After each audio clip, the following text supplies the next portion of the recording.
کچھ مشکلات کے موقع پر زیادہ ایکٹیو ہو جائیں گے، کچھ مشکلات کے موقعوں پر پریشان ہو کر بیٹھ جائیں گے. یہ نکمے یا نالائق ہونے کی بات نہیں ہے، یہ ڈفرینسز کی بات ہے. کیونکہ اللہ تعالیٰ نے اس دنیا کے نظام کو تقسیم کر رکھا ہے کہ کچھ نے ایک کام کرنا ہے، کچھ نے دوسرا کام کرنا ہے. تو یہ ایک چیز ہے جس کو پہلی مزاج ہے. دوسری صلاحیتیں ہیں، یہ بھی ہمیں مختلف دی گئی ہیں. صلاحیتیں نہ مزاجوں کی فہرست بنانا ممکن ہے، نہ صلاحیتوں کی فہرست بنانا ممکن ہے، کیونکہ یہ صلاحیتیں بے شمار پہلوؤں سے ہیں. کچھ لوگوں کو اللہ تعالیٰ نے کئی میدانوں میں زیادہ صلاحیتیں دی ہوتی ہیں. وہ میتھمیٹکس میں بھی اچھے ہوں گے، وہ ادب میں بھی اچھے ہوں گے، وہ ہسٹری میں بھی اچھے ہوں گے، لیکن کچھ لوگ ان چیزوں میں سے کسی ایک میں اچھے ہوں گے، باقی چیزوں میں کمزور ہوں گے. اور کچھ لوگوں کے ہاں یہ ساری صلاحیتیں نہیں پائی جائیں گی، کچھ اور صلاحیتیں پائی جائیں گی.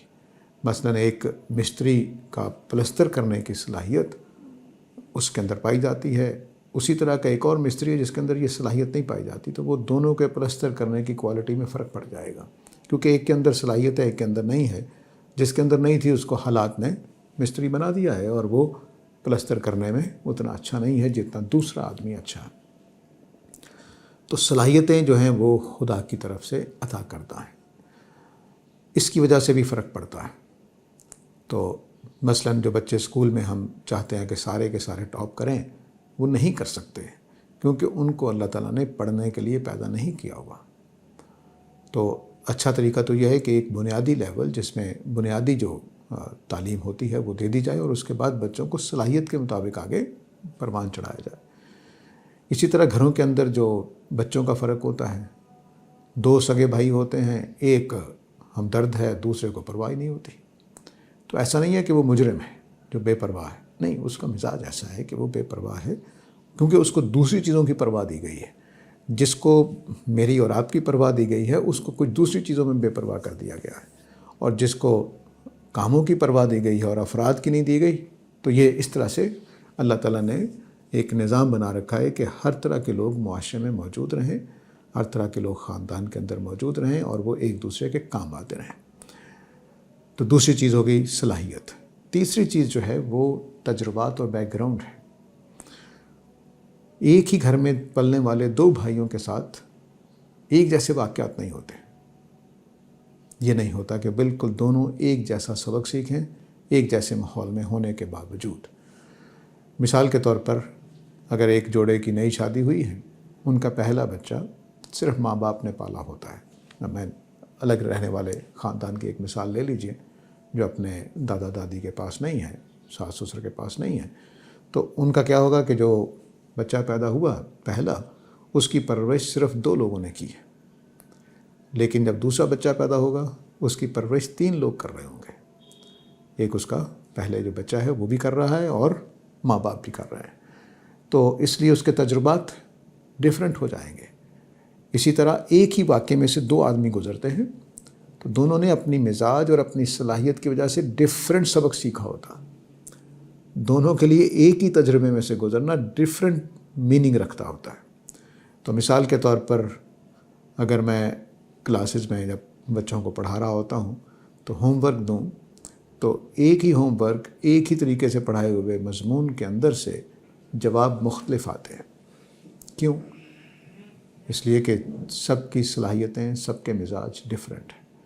اور اب جو تجربات میں سے وہ گزر رہے ہیں ایک ہی کلاس روم میں، تو ان تمام لیسنز کو، ان تمام واقعات کو وہ ڈیفرنٹ میننگ میں لے رہے ہیں.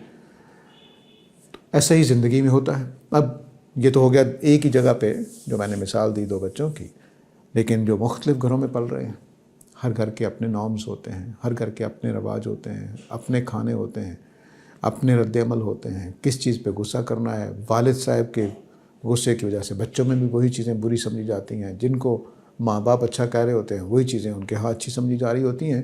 اور عین ممکن ہے کہ ایک چیز ہمارے گھر میں اچھی سمجھی جا رہی ہو، دوسرے گھر میں وہ اچھی نہ سمجھی جا رہی.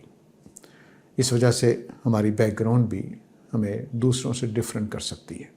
اس پہلو سے ہمیں پھر یہ خیال کرنا ہے کہ جتنے بھی لوگ ہمارے ارد گرد رہتے ہیں ان کو جانچنے کی کوشش کریں کہ وہ کس صلاحیتیں کس مزاج کے ہیں، تاکہ ہمارا معاملہ ان کے ساتھ رویہ اسی پہلو سے ہو ایسا نہ ہو کہ ہم کسی دوسری صلاحیت کے آدمی سے کچھ دوسری توقعات کر رہے ہوں، کچھ جذبات کے پہلو سے ہم غلط توقعات لگا کے بیٹھے ہوئے ہوں اور کام کوئی کسی کو ایسا سونپ دیں جو وہ کر نہ سکتا ہو۔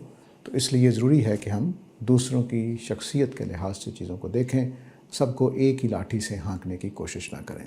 اس کے ساتھ اجازت چاہوں گا۔ وآخر دعوانا ان الحمد للہ رب العالمین۔